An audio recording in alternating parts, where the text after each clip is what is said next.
Guys, chapter 1 clear कर लिया था। चैप्टर 1 में क्या क्या पढ़ा था हमने? Rest, motion, distance, displacement, physical quantities और velocity, average velocity, speed etcetera etcetera. हमने बहुत सी चीजें पढ़ी थी, ग्राफ भी पढ़े थे, कुछ क्वेश्चन प्रैक्टिस भी की थी। तो हमारा वो फर्स्ट चैप्टर कंप्लीट हो चुका था। अब हम चलते हैं हमारे चैप्टर सेकंड की ओर, force and laws of motion. ठीक है, तो सबसे पहले हम देखते हैं फोर्स मतलब क्या होता है। फोर्स फोर्स क्या होता है? जैसे कि कोई ऑब्जेक्ट है, ये कोई ऑब्जेक्ट है, ये धरती पे जमीन पे रखा हुआ, ठीक है। तो मैंने इसको क्या किया? पुश किया। पुश मतलब धक्का दिया और पुल किया, खींचा इधर की तरफ। तो ये क्या है? फोर्स है। ए पुश और पुल इज कॉल्ड फोर्स। इतनी बात सभी को समझ में आई? ए पुश और फोर्स क्या होता है? ए पुश और पुल इज कॉल्ड फोर्स। कोई भी ऑब्जेक्ट उसको हमने धक्का दिया और खींचा तो क्या है? फोर्स है। ठीक है, ए पुश और पुल इज कॉल्ड फोर्स। इतनी बात से क्लियर होगी? ठीक है, तो इफेक्ट्स ऑफ फोर्स देखते हैं हम। Effects of force, effects of force. ठीक है, सबसे पहले काम करके बताओ फोर्स से हम क्या क्या चीजें कर सकते हैं। फोर्स से किसी भी कोई भी जो ऑब्जेक्ट है वो मूव कर रहा है उसको हम रोक सकते हैं। जाहिर सी बात, ऑब्वियस सी बात, रोक सकते हैं। कोई भी ऑब्जेक्ट अगर मूव कर रहा है तो उसको हम फोर्स लगा करके रोक सकते हैं। अगर कोई ऑब्जेक्ट स्टेशनरी है तो उसको हम फोर्स लगा करके मूव करवा सकते हैं। ठीक है, अगर कोई भी ऑब्जेक्ट क्या कर रहा है, कोई भी ऑब्जेक्ट अगर मूव कर रहा है तो हम उसको फोर्स लगा करके क्या कर सकते हैं? रोक सकते हैं। ठीक है, a force can be move a stationary body। और एक फोर्स क्या करता है? किसी भी स्टेशनरी बॉडी को मूव करा सकता है। First effect of force, a force can be move a stationary body। First point clear हुआ? Force can move a stationary body. कोई भी ऑब्जेक्ट है रेस्ट में, उसको हम फोर्स लगा करके क्या कर सकते हैं? मूव करवा सकते हैं। ठीक है, फर्स्ट इफेक्ट क्लियर हुआ? साथ साथ में नोट करते रहा करो। ठीक है, a force can stop a moving body. ठीक है, अगला इफेक्ट लिखो, a force can stop a moving body. कोई भी बॉडी अगर चल रही है, कोई भी बॉडी मतलब मूव कर रही है, तो उसको हम फोर्स लगाकर क्या कर सकते हैं? रोक सकते हैं। ठीक है, इतनी बात क्लियर हुई सभी को? समझ में आ गई? अगर कोई भी ऑब्जेक्ट किसी डायरेक्शन में जा रहा है तो हम उसको फोर्स लगा करके उसकी डायरेक्शन को भी क्या कर सकते हैं? चेंज कर सकते हैं। ठीक है, a force can change the shape of the body, a force can change the direction of a moving body, a force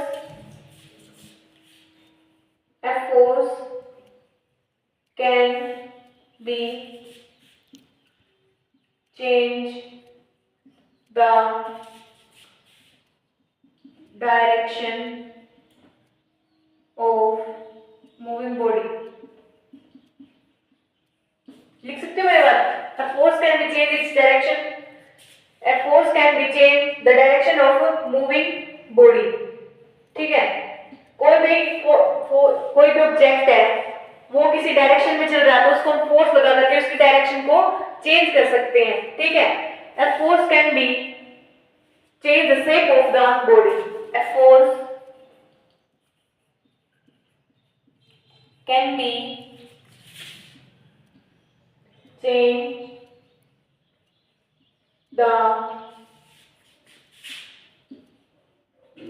shape of the body। ठीक है, ये चारों पॉइंट्स अभी क्लियर हो गए हैं। A force can be move a stationary body, a force can stop a moving body, a force can be change the direction of moving body, a force can be change the shape of the body। ठीक है, a force can change the speed of moving body, a force can change the speed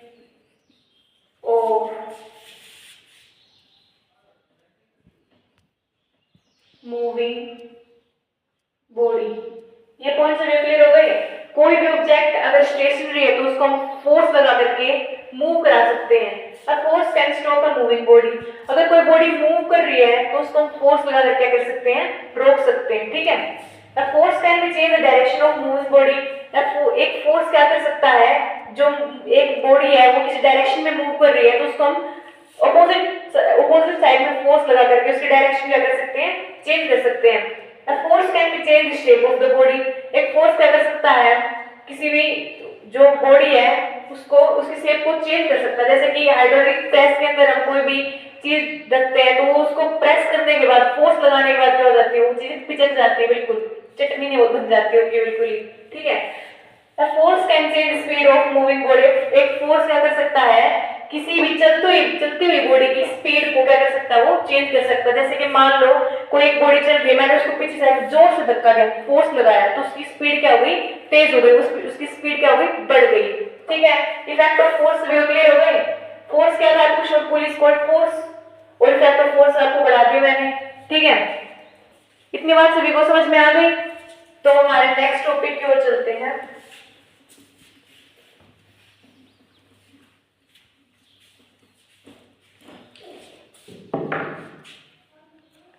force के to type होते हैं, एक तो balance force और एक unbalance force.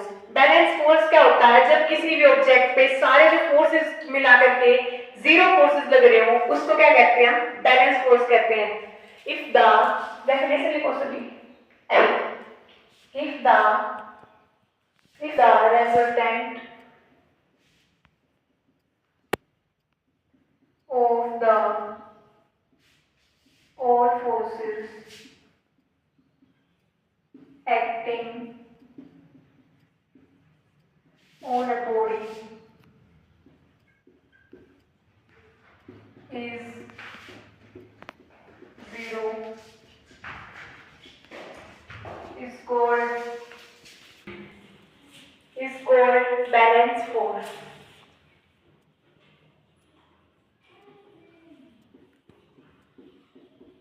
If the resultant of the all forces acting on a body is zero is called balance force। Example के लिए लेते हैं, हम एक बॉक्स है,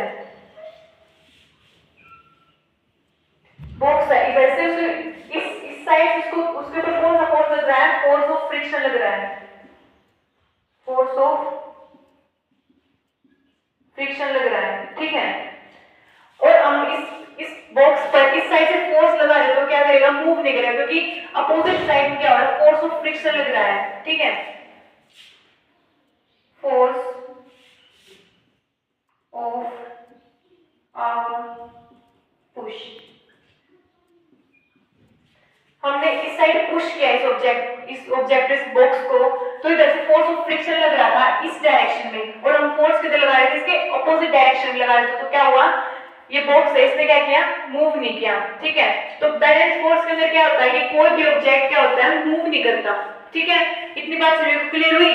बैलेंस फोर्स क्या होता है, if the resultant of the all the forces acting on a body is zero तो इज कॉल्ड बैलेंस फोर्स। तो क्या कहते हैं, बैलेंस फोर्स कहते हैं, ठीक है। इतनी बात सभी को समझ में आई।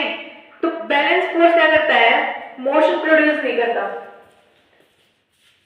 Balance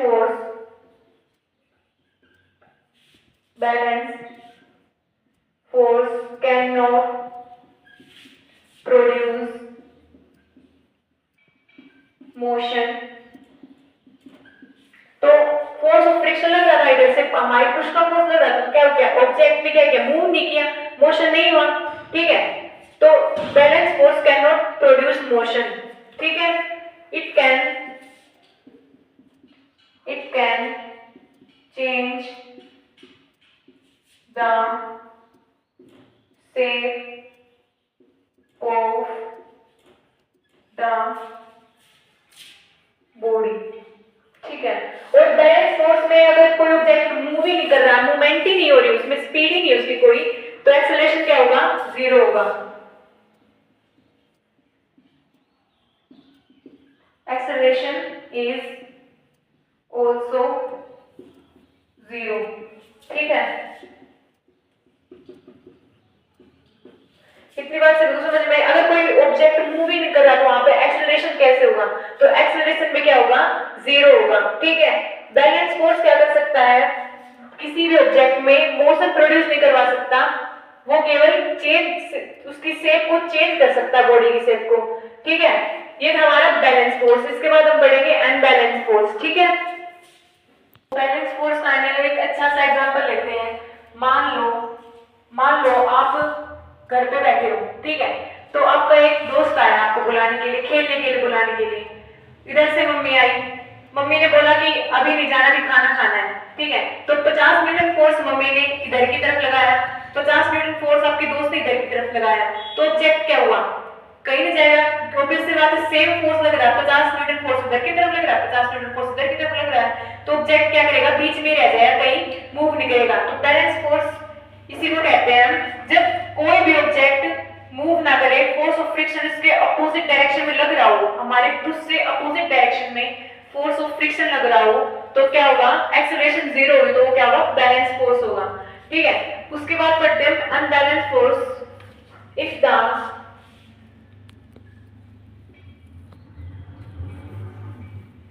resultant of the all forces acting on a body is not zero is called unbalanced force.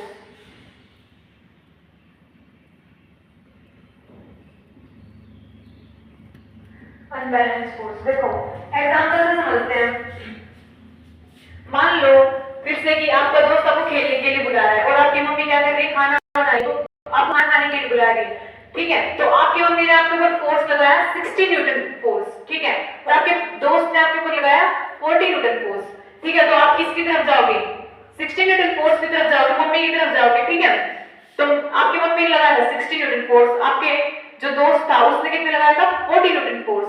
Mummy ने 20 न्यूटन फोर्स ज्यादा लगाया, किससे? दोस्त के फोर्स से। ठीक है, इतनी बात से क्लियर हुई।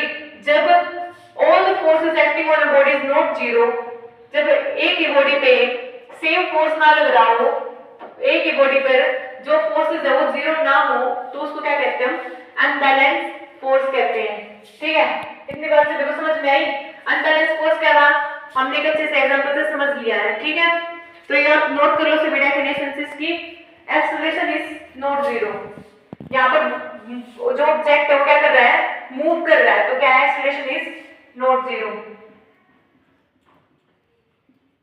Acceleration is not zero. ठीक है, ये सभी नोट कर लो। ठीक है,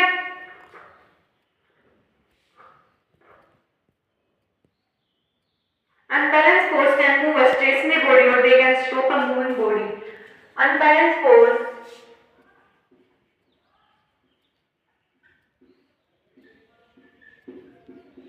can be move a stationary body. It can change the shape of the body. ठीक है, अनबैलेंस फोर्स क्या कर सकता है? कोई भी जो ऑब्जेक्ट है स्टेशनरी है उसको क्या कर सकता है? मूव कर सकता है। जैसे मैंने आपको भी एग्जांपल दिया था कि 50 न्यूटन फोर्स 60 न्यूटन फोर्स आपकी मूव लगा रही है एक साइड से, और क्या कर रही है? आपकी मूव आपके ऊपर 60 न्यूटन फोर्स लगा रही है। ठीक है, आपका दोस्त क्या है? 40 न्यूटन फोर्स लगा रहा है, तो क्या है? ऑब्जेक्ट का रेस्ट में रहा। ठीक है, तो मूव में इधर 60 न्यूटन फोर्स लगा तो मूवमेंट उधर की तरफ हो गई, तो क्या हुआ? एक्सेलरेशन जीरो नहीं हुआ। ठीक है, can stop the moving body.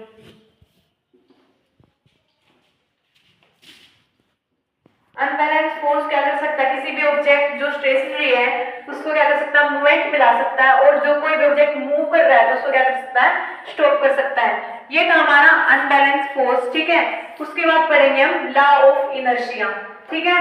इतनी बात सभी को क्लियर हुई? बैलेंस फोर्स और अनबैलेंस फोर्स में अंतर पता चल गया सभी को, डिफरेंस पता चल गया, ठीक है। ये सभी डेफिनेशंस आपको नोट करनी है, ठीक है।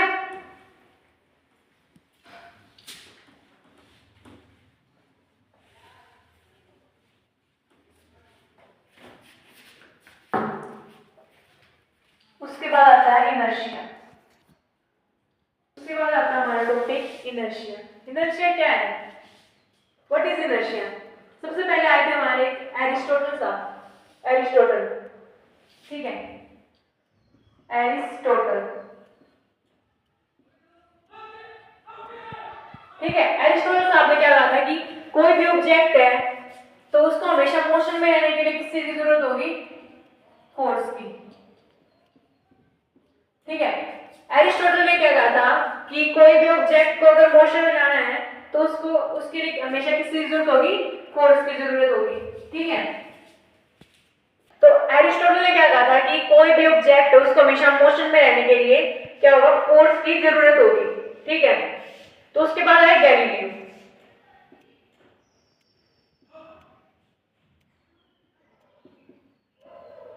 गैलीलियो ने क्या कहा कि आप थोड़ा सा गलत कह रहे हो। गैलीलियो ने कहा कि कोई भी ऑब्जेक्ट है उसको हमेशा मोशन में रहने के लिए फोर्स की जरूरत नहीं होगी, उसको ऑब्जेक्ट को रोकने के लिए फोर्स की जरूरत होगी।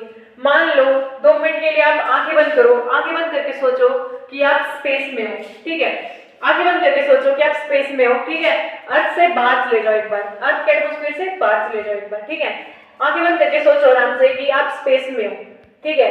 तो आपके पास एक ऑब्जेक्ट आया स्पेस में, ठीक है, आपने उसको धक्का मार दिया, तो ऑब्जेक्ट जो स्पेस है उसके अंदर क्या कोई एयर वगैरह कुछ एटमॉस्फेयर है? नहीं है। तो क्या होगा? जो ऑब्जेक्ट होगा हमेशा मोशन ही करता रहेगा, उसको रोकने के लिए क्या होगा? फोर्स की जरूरत होगी, ठीक है। समझ में आई बात? क्लियर हुआ पॉइंट? मतलब कि जैसे कि आप स्पेस में हो तो वहां पर एक ऑब्जेक्ट आपके पास आया, ठीक है, मूव करता हुआ, आपने उसको और जोर से धक्का मार दिया तो क्या हुआ? वो मूव ही करता रहेगा जब तक उस पर कोई फोर्स ना लगे, कोई एक्सटर्नल फोर्स ना लगे उसके ऊपर, उसको रोकने के लिए। समझ में आई बात? ठीक है। तो इनर्शिया क्या कहते हैं? जैसे कि मान लो आप रात को, कई बच्चे सोते नहीं है, ठीक है, रात को या तो रील्स देखते रहते हैं, इंस्टाग्राम चलाते रहते हैं, कुछ भी करते रहते हैं, ठीक है। तो मम्मी क्या कहती है? पहले तो प्यार से कहती है कि ना इसको बंद करके सो जाओ, ठीक है, सो जाओ। मम्मी बहुत बार कहती है सो जाओ, बट जो बच्चा है वो सोता नहीं है, ठीक है। तो वो उसकी एक जिद होती है ना सोने की, ठीक है। अगर कोई ऑब्जेक्ट मतलब कि वो जाग रहा है तो जागता ही रहना चाहता है, और वो सो रहा है तो सोता ही रहना चाहता है, ठीक है। वैसे इनर्शिया क्या है? अगर कोई ऑब्जेक्ट मोशन में है तो वो हमेशा किस चीज में रहना चाहेगा? मोशन में ही रहना चाहेगा, ठीक है। तो इनर्शिया क्या है? Inertia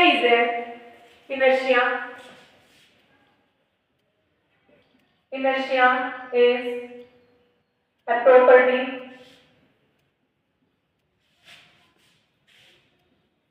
due to which resist. Inertia is a property due to which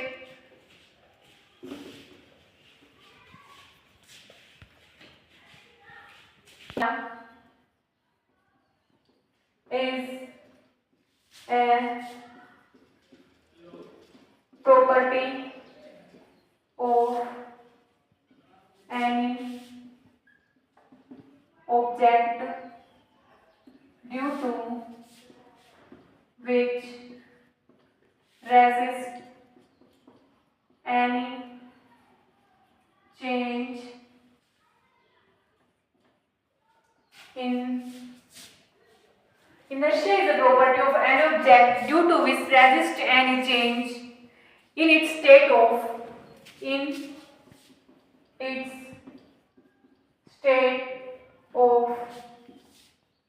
motion or rest. ठीक है, इनर्शिया एक प्रॉपर्टी है, ठीक है। मतलब इनर्शिया क्या कहता है कि अगर कोई भी ऑब्जेक्ट अगर मोशन में है तो वो मोशन में ही रहना चाहेगा, अगर कोई ऑब्जेक्ट रेस्ट में तो क्या करेगा? रेस्ट में ही रहना चाहेगा, ठीक है। तो इनर्शिया के 3 टाइप्स हैं।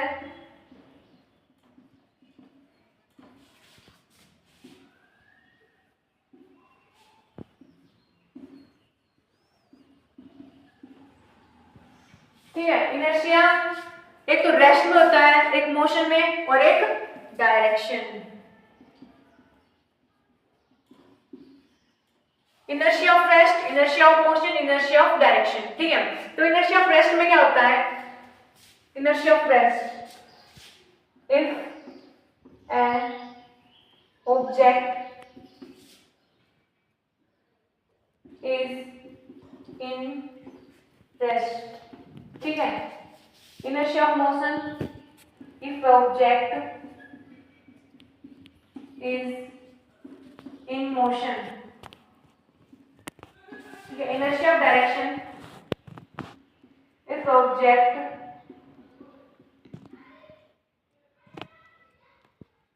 go in a fixed direction, मतलब move in a fixed direction, move in fixed direction।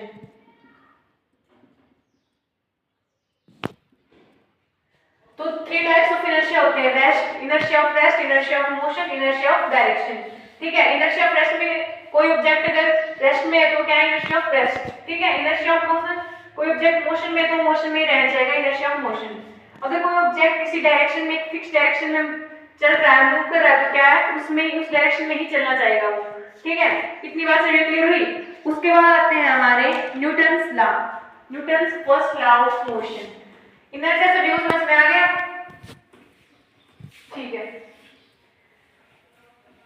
उसके बाद आता है हमारा Newton's first law of motion.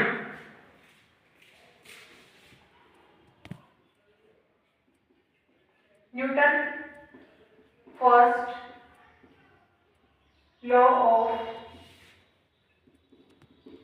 Newton first law of motion, इसको हम गैलीलियो लॉ ऑफ इनर्शिया भी कहते हैं। क्या कहते हैं? Galileo law of inertia. ठीक है, Newton first law of motion क्या कहते हैं? गैलीलियो लॉ ऑफ इनर्शिया भी कहते हैं।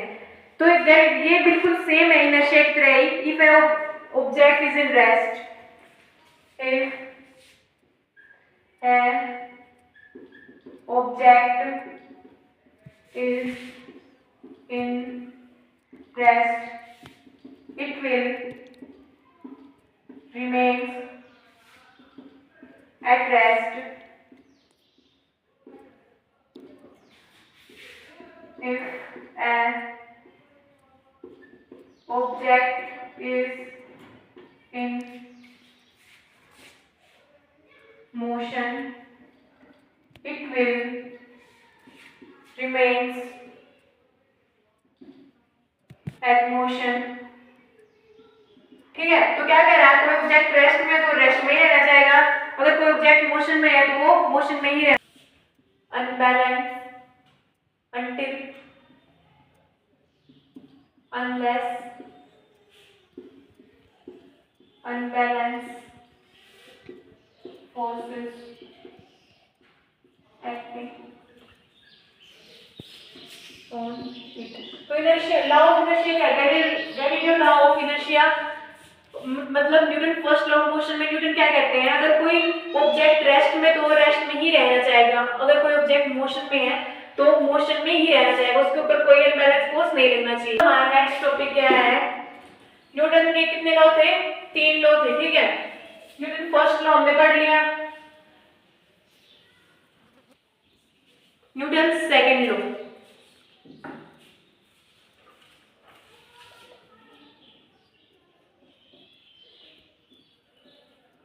Newton second law. न्यूटन के सेकंड लॉ में क्या कहता है वो? कि the rate of change in momentum is directly proportional to the force applied. सबसे पहले न्यूटन सेकंड लॉ बाद में पढ़ेंगे, सबसे पहले हम पढ़ते हैं मोमेंटम। तो मोमेंटम क्या होता है?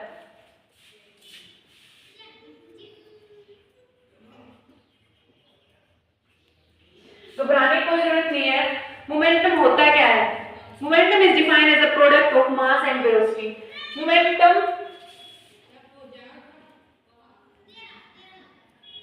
momentum is defined as the product of mass and velocity। Momentum किसे कहते हैं? मास और वेलोसिटी को अगर हम मल्टीप्लाई कर दें तो उसी को क्या कहते हैं? मोमेंटम कहते हैं। ठीक है, P इज इक्वल है mv।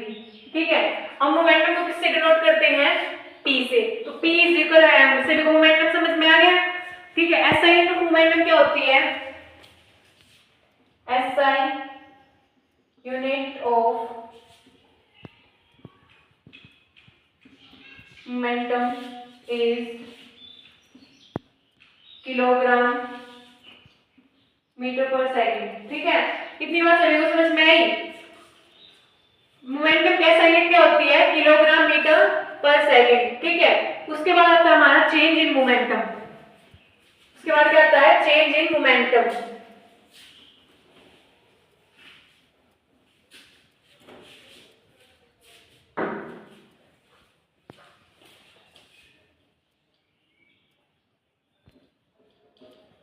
मोमेंटम क्या होता है? देखो, सबसे पहले समझ, जैसे कि मान लो आज मेरे पास है 50 रुपए। ठीक है, अगले दिन मैं 50 रुपए और कमा, मैं अगले दिन 100 रुपए और कमा लूंगी। ठीक है, तो मेरा डिफरेंस कितने का आएगा? 100 रुपए का डिफरेंस आएगा। ठीक है, जैसे कि फिर हमने डिफरेंस निकालने के लिए हमने क्या किया? जो फाइनल थी उसको इनिशियल में से माइनस कर दिया, तो क्या आया? डिफरेंस आ गया हमारा। वैसे ही फाइनल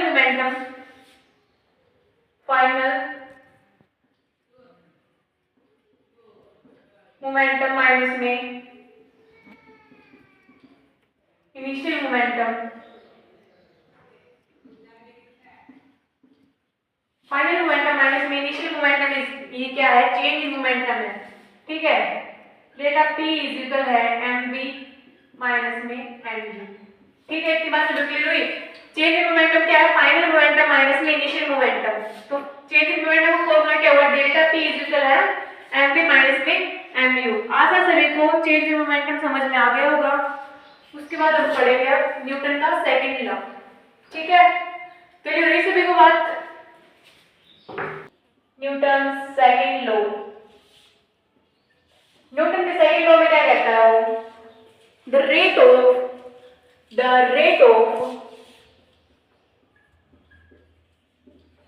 अच्छा, सबसे पहले मैं ये बताएंगे रेट ऑफ का मतलब क्या है। यहाँ पे मैंने आपको मोशन चैप्टर में बताया था द रेट ऑफ का मतलब क्या होता है।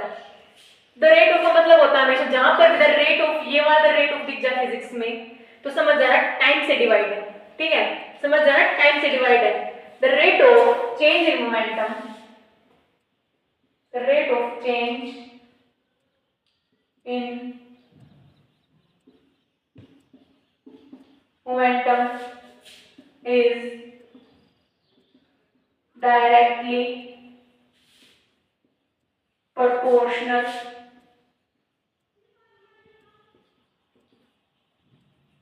to force applied।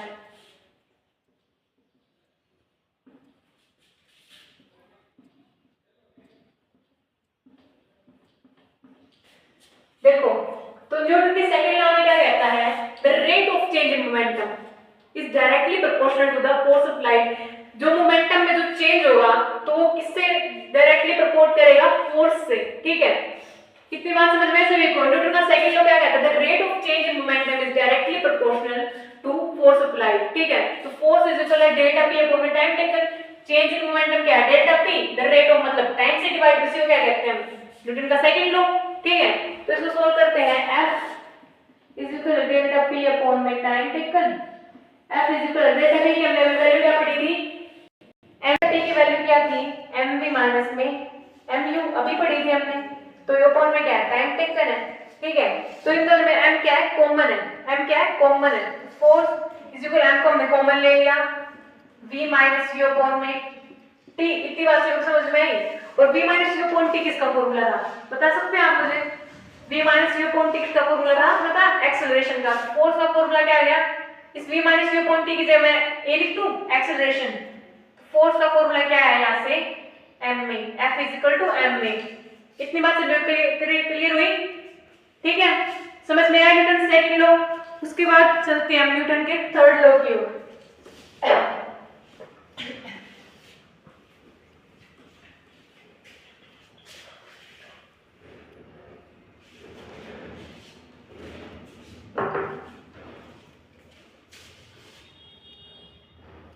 न्यूटन के थर्ड लॉ में क्या कहता है, to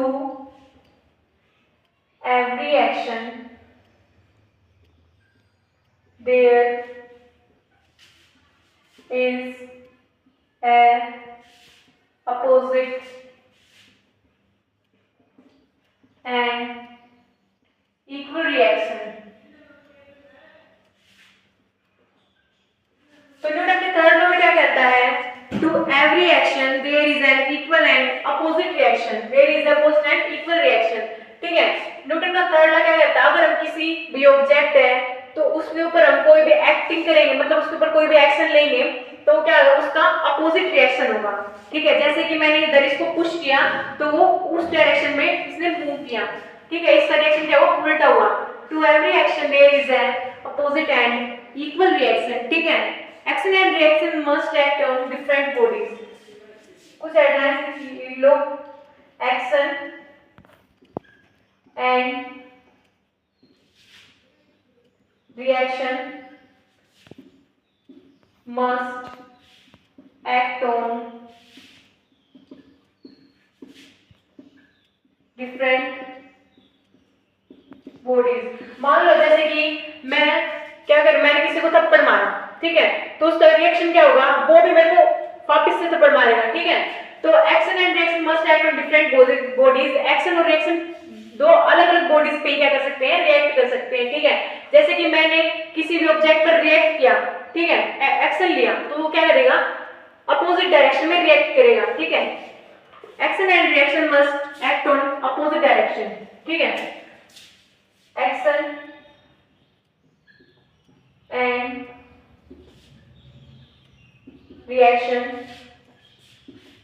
must act on different direction, opposite direction।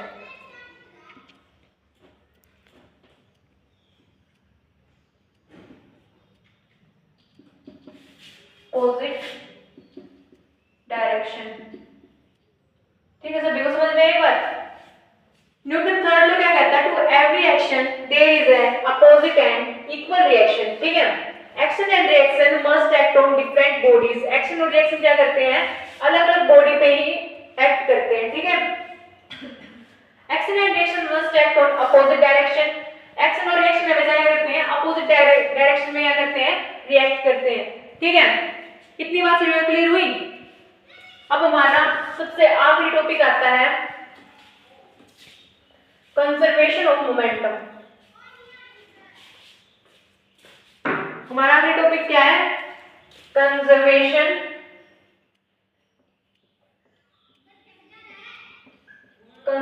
Of momentum. Conservation of momentum में क्या कहता है, मोमेंटम इज नेवर क्रिएटेड और नॉर बी डिस्ट्रॉयड। मोमेंटम